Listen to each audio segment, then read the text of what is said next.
வணக்கம். நமது பாரத நாடு முழுவதும் பெருமாளுக்கு எத்தனையோ ஆலயங்கள் இருந்தாலும், பல நூற்றாண்டுகளுக்கு முன்பு வாழ்ந்த ஆழ்வார்களால் மங்களாசாசனம் செய்யப்பட்ட, அதாவது பாடல் பெற்ற 108 பெருமாள் ஆலயங்கள் திவ்ய தேசங்கள் என்றும் வைணவ திருப்பதிகள் என்றும் போற்றப்படுகின்றது. அத்தகைய சிறப்புமிக்க ஆலயங்களில் காஞ்சிபுரத்தில் அமைந்துள்ள 12 திவ்ய தேசங்களை இந்த காணொளியில் நாம் தரிசனம் காணலாம். இந்த 12 ஆலயங்களும் காஞ்சிபுரம் பேருந்து நிலையத்திலிருந்து சுமார் 15 கிலோமீட்டர் சுற்றளவிற்குள் அமைந்துள்ளது. மேலும் இந்த 12 ஆலயங்களையும் நாம் ஒரே நாளில் தரிசனம் காண முடியும். இந்த காணொளியில் ஆலயத்தின் சிறப்புகளை சுருக்கமாகவும் மற்றும் ஆலயம் அமைந்துள்ள தகவல்களையும் கொடுத்துள்ளோம். இத்தலங்களுக்கு தல யாத்திரை செல்வதற்கு இத்தகவல்கள் நிச்சயம் உங்களுக்கு பயனுள்ளதாக இருக்கும் என்று நம்புகின்றோம். காணொளியை தொடர்ந்து பாருங்கள். உங்கள் ஆதரவுக்கு நன்றி. வணக்கம்.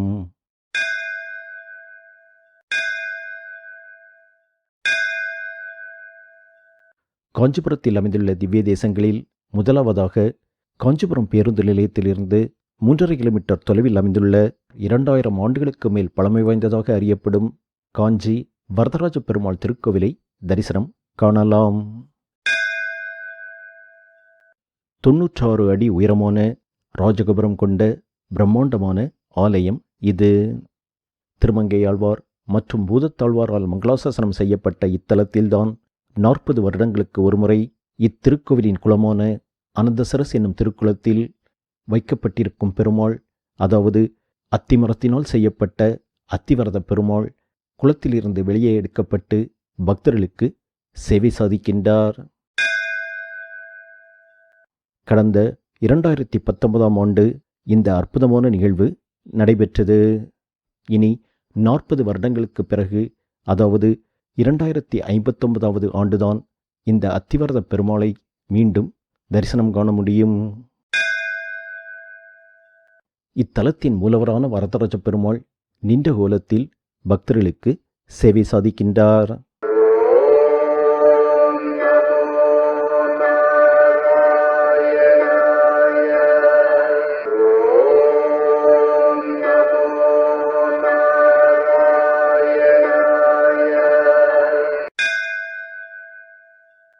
இத்தலத்தில் சூரிய சந்திரர்களையும் பள்ளி உருவில் காட்சியளிக்கும் முனி குமாரர்களையும் தரிசிப்பது சிறப்பாக சொல்லப்படுகிறது.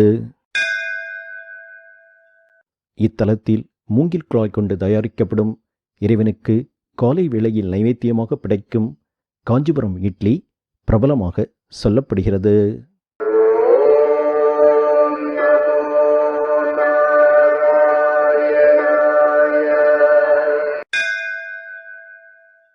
காஞ்சி வரதராஜ பெருமாளை தரிசனம் கண்ட நாம் அடுத்ததாக இத்தலத்திலிருந்து சுமார் 1.25 கிலோமீட்டர் தொலைவிலும் காஞ்சிபுரம் பேருந்து நிலையத்திலிருந்து சுமார் 2 கிலோமீட்டர் தொலைவிலும் அமைந்துள்ள திருவெக்கா சொன்ன வண்ணம் செய்த பெருமாள் திருக்கோவிலை தரிசனம் காணலாம்.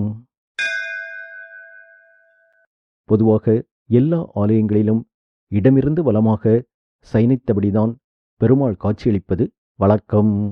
ஆனால் இத்தலத்தில் வழக்கத்திற்கு மாறாக பெருமாள் வலமிருந்து இடதுபுறமாக சயனித்தபடி காட்சியளிப்பதற்கு பின்னால் தலவரலாறு ஒன்று சொல்லப்படுகிறது. அதாவது பல நூற்றாண்டுகளுக்கு முன்பு திருமழிசையாழ்வார் அவரது சீடரான கனிக்கண்ணனுடன் இத்தலத்தில் தங்கியிருந்தார். ஒருநாள் திருமழிசையாழ்வார் இத்தலத்திற்கு வரும்பொழுது இத்தலத்தில் தனது வயதான காலத்திலும், அதாவது முதுமை காலத்திலும் இறைவனுக்கு கைங்கரியம் செய்யும் விதமாக கோவிலை சுத்தப்படுத்தி கொண்டிருந்த ஒரு பெண்மணியை பார்த்து, உனக்கு என்ன வேண்டும் என்று கேட்க, அந்த பெண்மணியோ, எனக்கோ முதுமை ஆகிவிட்டது, அதனால் இத்திருக்கோவிலை சுத்தப்படுத்தும் கைங்கரியத்தை என்னால் சரிவர செய்ய முடியவில்லை. அந்த கைங்கரியத்தை நல்ல முறையில் செய்வதற்கு எனது உடம்பிற்கு வலுவை கொடுக்க வேண்டும் என்று திருமழிசை ஆழ்வாரிடம் வேண்டினாளாம். உடனே திருமழிசை ஆழ்வார் பெருமாளை வேண்ட அப்பெண் முதுமை நீங்கி இளமை பெற்றதாக கூறப்படுகிறது.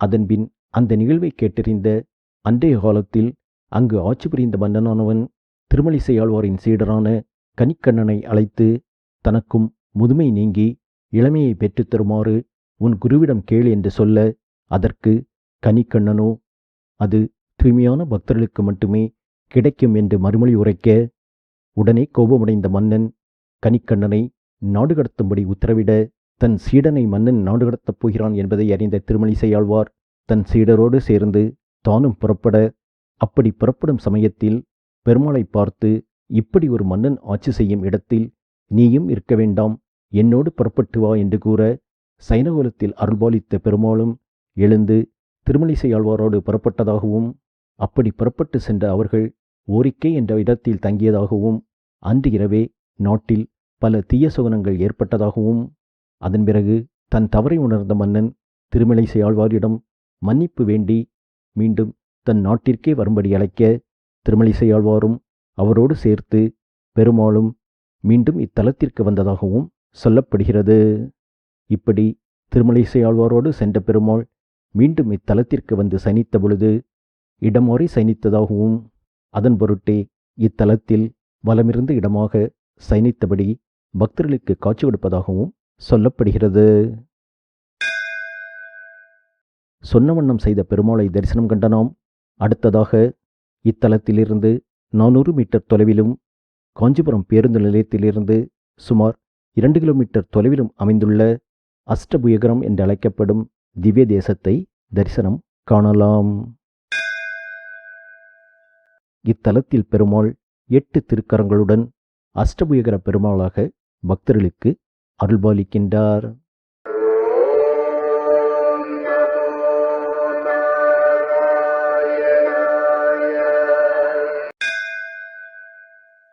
மனிதர்களுக்கு மட்டுமல்லாமல் அனைத்து உயிர்களுக்கும் ஆபத் வந்தவனாக விளங்கும் பெருமாள் கஜேந்திரன் என்று அழைக்கப்பட்ட யானை குளத்தில் இறங்கும் பொழுது முதலை ஒன்று அதன் காலை கவ்வ, முதலையின் பிடியிலிருந்து விடுபட முடியாத யானை தன்னை காக்குமாறு பெருமாளை வேண்ட, பெருமாள் அந்த முதலையிடமிருந்து யானையை காத்து ரட்சித்ததாக கூறப்படும் கஜேந்திர மோட்சம் என்னும் சொல்லப்படும் புராண நிகழ்வு நடந்த பல்வேறு தலங்களில் இத்தலமும் ஒன்றாக கூறப்படுகிறது. நாராயண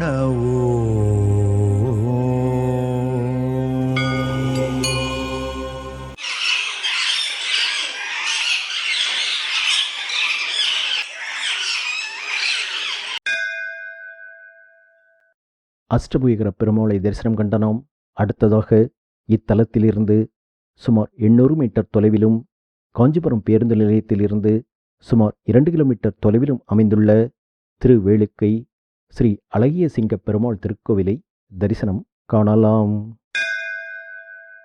பெருமாளின் அவதாரங்களில் மிகவும் போற்றப்படுகின்ற, அதாவது தன் பக்தனான பிரகலாதனை காப்பதற்காக நொடி பொழுதில் அவதாரம் எடுத்த ஸ்ரீ நரசிம்ம அவதார மூர்த்தியாக பெருமாள் இத்தலத்தில் அருள்பாலிக்கின்றார். நாராயண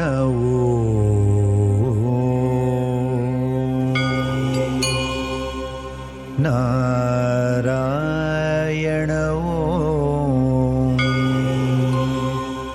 நாராயண நாராயண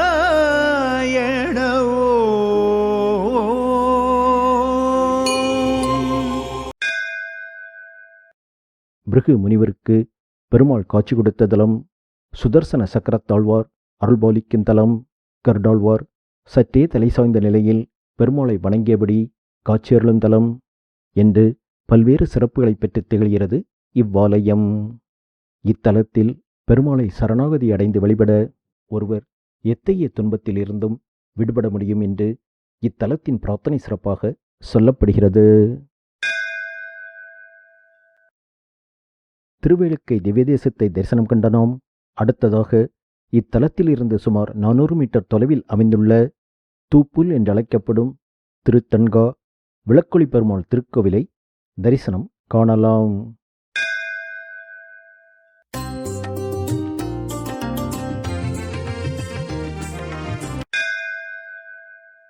வைணவ ஆச்சாரியரான வேதாந்த தேசிகர் அவதரித்த தலமிது.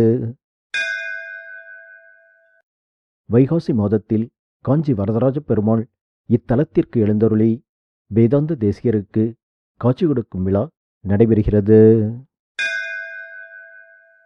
நாராயண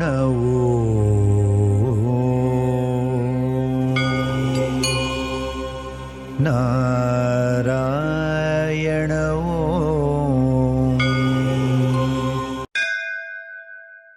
1268 ஆண்டு அவதரித்த அவர் 1369 ஆண்டு வரை, அதாவது 100 ஆண்டுகள் வாழ்ந்து பெருமாளுக்கு பல கைங்கரியங்கள் செய்ததாகவும் பல நூல்களை இயற்றியதாகவும் அறியப்படுகிறது.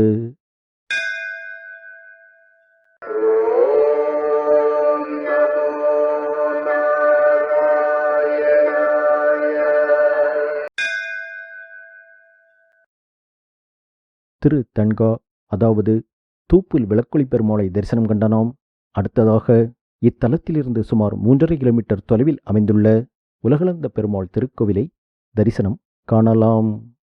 இத்தலத்தில் மேலும் 3 திவ்யதேச பெருமாள்கள் அருள்பாலிக்கும் சன்னதிகளும் காணப்படுகிறது. காஞ்சிபுரம் பேருந்து நிலையத்திலிருந்து சுமார் 700 மீட்டர் தொலைவிலும் காஞ்சி காமாட்சி அம்மன் கோவிலுக்கு மிக அருகிலும் அமைந்துள்ளது இவ்வாலயம். திருமங்கையாழ்வாரால் மங்களாசாசனம் செய்யப்பட்ட இத்தலத்தில் பெருமாள் மிகப்பெரிய திருக்கோலத்தில், அதாவது மகாபலி சக்கரவர்த்தி நடத்திய யாகத்திற்கு வாமன உருவில் யாசகராக வந்து பின்னர் உலகளாவி நின்று உலகத்தை அளந்து மகாபலி சக்கரவர்த்திக்கு இறுதியில் முக்தியும் அளித்த பெருமாள் இத்தலத்தில் உலகளந்த பெருமாளாக மிகப்பெரிய திருமேனியாக பக்தர்களுக்கு அருள்பாலிக்கின்றார். நாராயண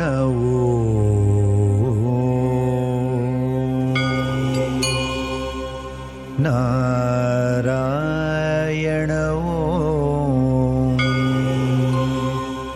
நாராயண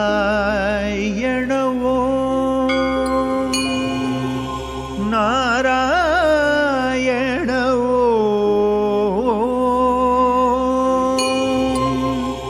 நாராயண.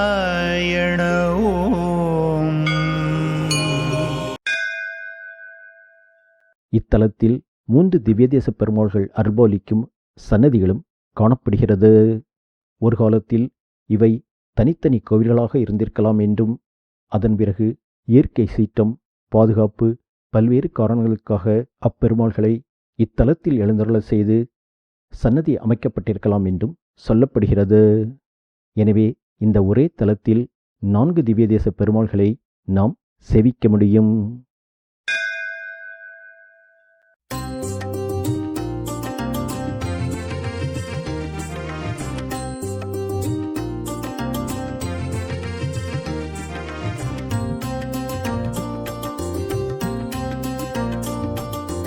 நாராயண நாராயண ஜெய கோவிந்த ஹரே. உலகளந்த பெருமாள் திருக்கோவிலை தரிசனம் கண்ட நாம் அடுத்ததாக இத்தலத்திலிருந்து சுமார் 1 கிலோமீட்டர் தொலைவில் அமைந்துள்ள ஸ்ரீ வைகுண்ட பெருமாள் திருக்கோவிலை தரிசனம் காணலாம். காஞ்சிபுரம் பேருந்து நிலையத்திலிருந்து சுமார் 750 மீட்டர் தொலைவில் அமைந்துள்ளது இவ்வாலயம். வைகுண்ட ஏகாதசி திருவிழா இத்தலத்தில் மிகவும் சிறப்பாக கொண்டாடப்படுகிறது.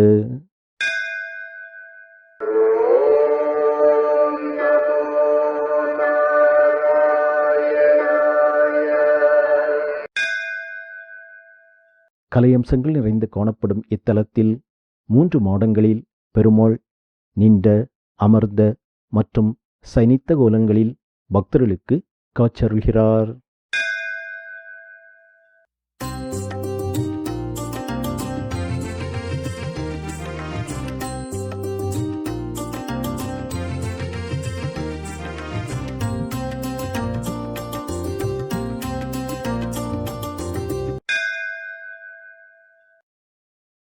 ஸ்ரீ வைகுண்ட பெருமாள் திருக்கோவிலை தரிசனம் கண்ட நாம் அடுத்ததாக இத்தலத்திலிருந்தும் காஞ்சிபுரம் பேருந்து நிலையத்திலிருந்தும் சுமார் 1 கிலோமீட்டர் தொலைவில் அமைந்துள்ள திரு பவளவண்ண பெருமாள் திருக்கோவிலை தரிசனம் காணலாம். 5 நிலை ராஜகோபுரத்துடன் காட்சியளிக்கும் இத்தலத்தில் ஆதிசேஷன் மீது அமர்ந்த நிலையில் பெருமாள் பக்தர்களுக்கு காட்சி அருள்கிறார்.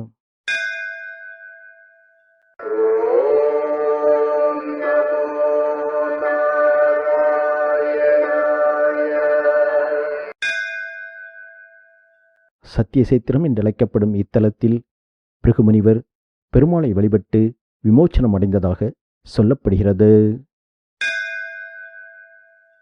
இத்தலத்தை வழிபட எடுத்த நற்காரியங்களில் வெற்றி நிச்சயம் என்று இத்தலத்தின் பிரார்த்தனை சிறப்பாக சொல்லப்படுகிறது. பவளவண்ண திருக்கோவிலை தரிசனம் கொண்ட நாம் இறுதியாக பாண்டவர்களுக்காக தூது சென்ற பெருமாள் பாண்டவதூத பெருமாளாக மிகப்பெரிய திருமேனியாக காட்சியளிக்கும் பாண்டவதூத பெருமாள் திருக்கோவிலை தரிசனம் காணலாம். பவளவண்ண திருக்கோவிலிலிருந்து சுமார் 1.25 கிலோமீட்டர் தொலைவிலும் காஞ்சிபுரம் பேருந்து நிலையத்திலிருந்து சுமார் 1.5 கிலோமீட்டர் தொலைவிலும் அமைந்துள்ளது இவ்வாலயம்.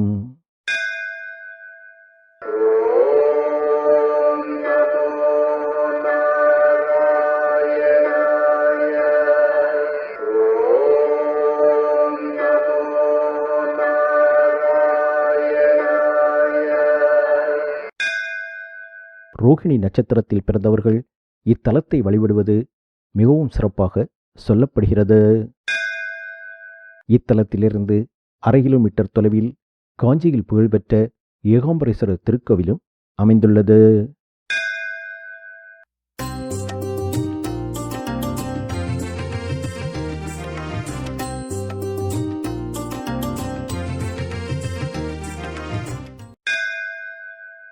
இதுவரை காஞ்சிபுரத்தில் அமைந்துள்ள பெருமாளின் 12 திவ்ய தேசங்களை தரிசனம் கண்ட நாம் மற்றுமொரு காணொளியில் காஞ்சிபுரத்தில் அமைந்துள்ள தேவார பாடல் பெற்ற சிவ ஆலயங்களையும் மேலும் சிறப்புமிக்க பல கோவில்களையும் தரிசனம் காணலாம்.